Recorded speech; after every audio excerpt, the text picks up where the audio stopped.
So here we have the Ford C-Max Z-Tech on a 16 plate. I'm going to start off by showing you around the outside of the car, and then we'll hop in and run through some controls on the inside. But from the outside you can see it's a 5-door car with alloy wheels.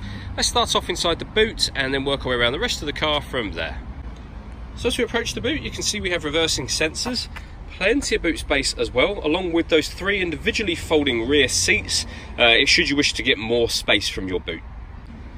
Okay, so we're just going to work our way back round to the front of the car, and then we'll hop in and run through some controls on the inside. But now that we've done a full circle of it, you can see it's in excellent condition the whole way round. Just briefly before we jump in, I think it's well worth seeing the interior from this exterior point of view. There's plenty to run through on the dashboard, so let's hop in and we'll do that now. Okay, so now that we're inside the car, we're going to start with the dials. On the left-hand side, we have the rev counter, and on the right-hand side, the speedometer. At the bottom in the middle, we've got the fuel gauge and coolant temperature gauge, and then above that, the trip computer, which includes the total miles of this car of 10,700.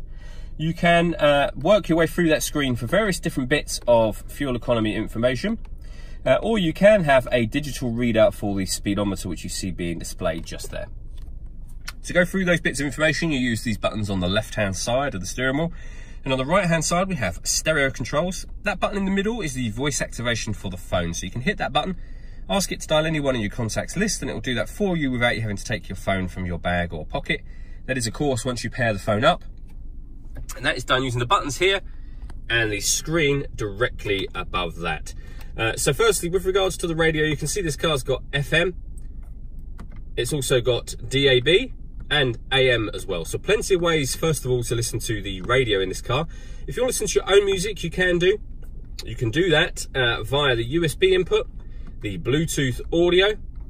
You can see there's 2 USB inputs, CD player, Bluetooth audio, auxiliary input as well, and various Ford-friendly mobile apps which can connect to the USB that you see just beneath that screen. Working way back from there, you can see the CD player, the buttons I was using just here, and the main volume for the stereo. Below that, we have the air conditioning, so you can adjust the fan speed, the temperature. You can determine where you'd like the air to be distributed within the car.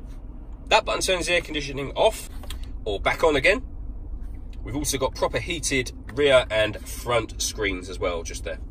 This button turns off the stop and start, so this car is designed to cut out when it's stationary in traffic to save you fuel. Hit that button to turn that system off should you wish to. We then have a 6-speed manual gearbox and a 12-volt charging socket. All that leaves me to say is thank you for taking the time to watch this video. If you'd like to come and see the car in person and have a test drive, please feel free to call any of our MJA sites. We'd love to hear from you soon.